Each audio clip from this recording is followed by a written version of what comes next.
Akhwati fillah, rahimani wa rahimakunallah. Hari ini insyaallah sebagaimana tadi saya sudah katakan, kita akan belajar tentang mahram. Dan sebelum saya membahas tentang apa itu mahram, saya ingin mengingatkan kembali bahwasanya untuk kata-kata mahram ini perlu diingat ya. Mahram itu adalah sesuatu atau seseorang yang dia tidak boleh dinikahi, yang bisa menjadi mahram kita untuk safar misalnya. Jadi mahram ini adalah wanita yang tidak boleh dinikahi oleh laki-laki.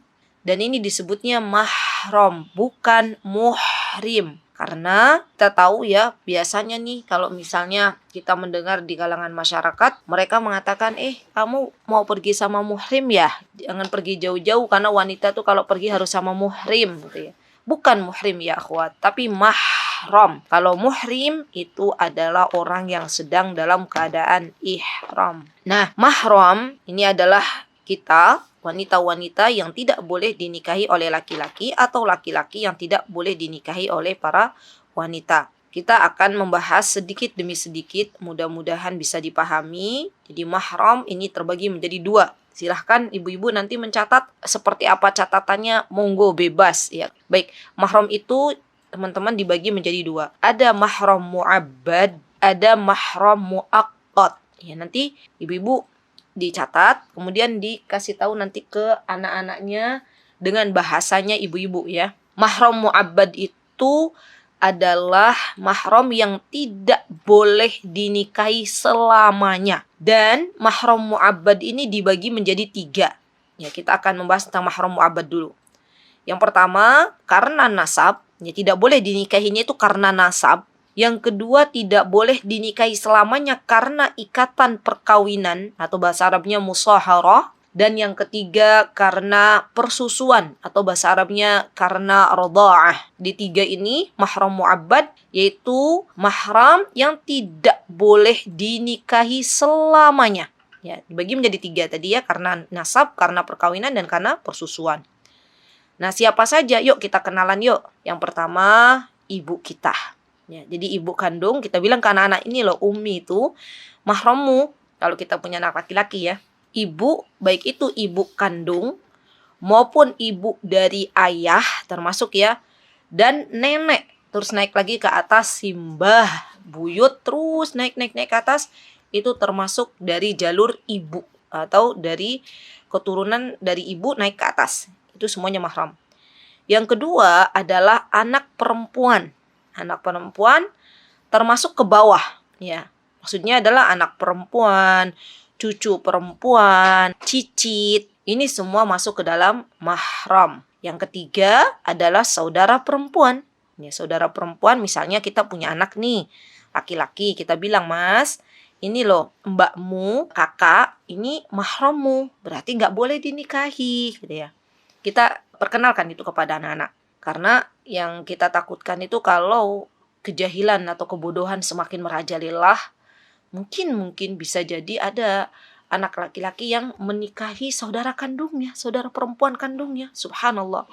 Karena kebodohan merajalela, maka kita perlu menyampaikan bahwasanya saudara perempuanmu itu, nak, mas, misalnya kita bilang ke anak kita ya, yang laki-laki, itu adalah mahram dan tidak boleh dinikahi selamanya. Karena itu adalah termasuk dari mahram mu'abbad. Baik. Kemudian yang keempat adalah bibi. Bule, kalau bahasa orang sini kan orang Jawa Barat kan bibi ya. Kalau bahasa orang Jawa Tengah gitu, Jawa Timur, bule. Bule atau bibi dari jalur ayah atau ammah. Kalau bahasa Arabnya ammah itu artinya adalah bibi atau bule dari jalur ayah. Nah, termasuk diantaranya berarti saudara perempuan dari ayah ke atas terus ya. Jadi ke atasnya itu terus, itu semuanya termasuk.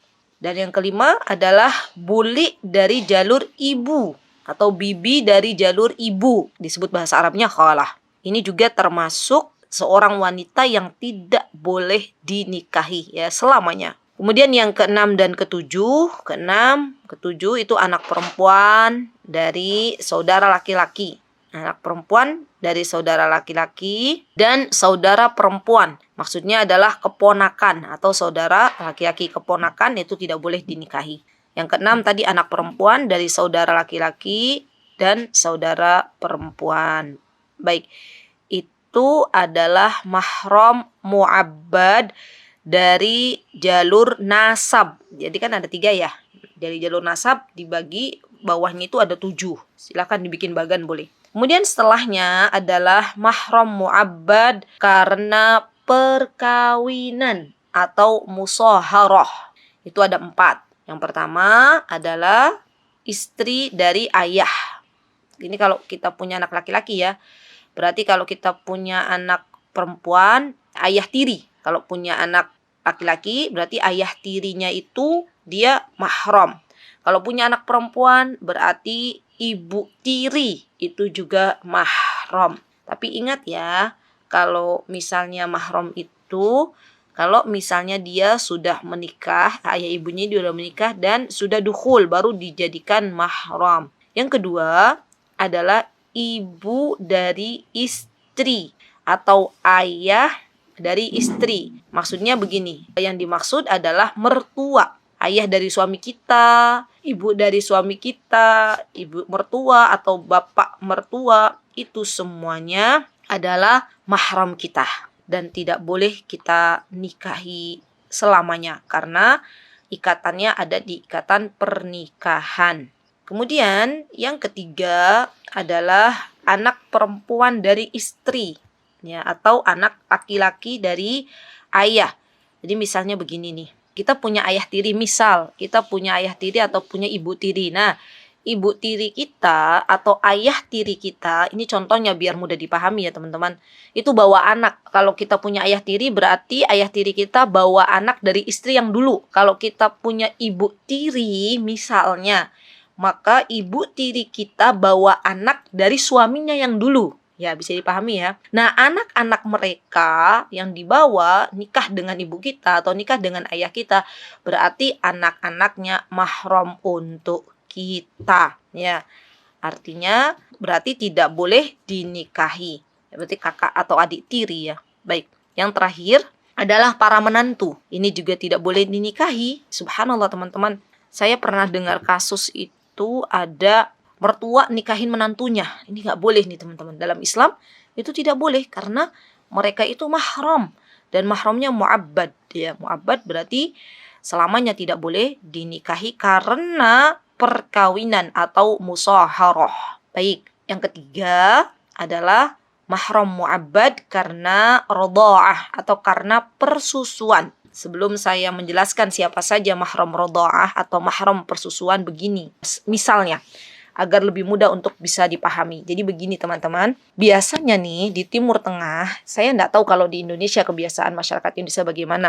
Yang saya tahu kalau di Timur Tengah itu biasanya, anak-anak itu biasanya dicarikan ibu susuan. Mungkin pernah bercerita ya, putri sulung saya itu punya ibu susuan ya, sekarang tinggal di Madinah. Nanti berarti kalau misalnya saya nih punya anak saya punya ibu susuan, saya harus menjelaskan, nak, berarti mahrammu siapa saja. Misalnya saya menjelaskan ke anak saya yang putri ya. Berarti mahrammu yang pertama nih. Karena dulu kamu pernah menyusu kepada si wanita itu gitu ya. Tuh masih kecil. Maka mahrammu harus dijelaskan teman-teman. Kalau kita memang punya anak kita adalah anak susuan, punya ibu susuan, tuh harus jelaskan. Kalau nggak dijelaskan barangkali suatu hari kelak dia berjumpa dengan saudara-saudara sesusuannya misalnya ya. Dan itu tidak boleh menikah. Berarti kita harus perkenalkan, harus dikenalkan.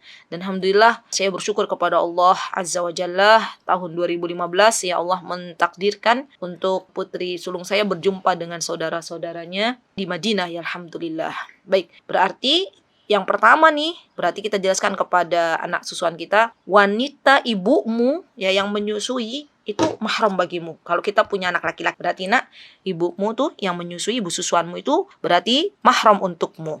Kalau kita punya anak perempuan, nak, ayahmu dari suami ibu susuanmu itu adalah mahram untukmu. Ya, termasuk juga yang termasuk mahram karena persusuan adalah anak perempuan atau anak laki-laki dari wanita yang menyusui. Berarti ini saudara persusuan. Kalau wanita yang menjadi ibu susuannya itu punya anak-anak, Berarti anak-anaknya beliau juga mahram bagi anak kita. Termasuk di dalamnya bibi, atau berarti saudara ibu susuan, ya, saudara kandung ibu susuan. Itu juga termasuk mahram, termasuk paman juga berarti ya, juga sama. Jadi nanti teman-teman bisa dibuat aja. Teman-teman punya anaknya laki-laki apa perempuan? Kalau punya anaknya perempuan berarti paman ibu susuannya. Kalau punya anaknya laki-laki berarti bibi ya, adik ibu susuan, saudara kandungnya. Nah, ini juga termasuk mahram baginya. Baik, kemudian teman-teman yang dimuliakan oleh Allah Subhanahu wa taala, termasuk di antaranya cucunya. Ya, cucu juga sama. Ya, cucunya dia kalau misalnya punya ibu susuan, terus dia punya saudara sesusuan perempuan. Nah, saudara sesusuannya itu punya anak, ya, baik itu laki-laki maupun perempuan. Berarti kan dia simbahnya toh, cucunya. Ini juga sama mahram. Ya. Kemudian yang selanjutnya hampir sama sih teman-teman, sebenarnya mahramnya anak-anak susuan itu hampir sama dengan nasab anak kandung atau nasab ibu kandung, itu hampir sama. Baik, kemudian selanjutnya adalah saudara perempuan ya dari suami yang jadi suami dari ibu persusuannya. Ya, saudara perempuannya berarti masih bibi ya, masih bibi. Kemudian keponakan itu semuanya adalah mahram baginya. Ya, jadi subhanallah, ini pendapat dari Imam Asy-Syafi'i.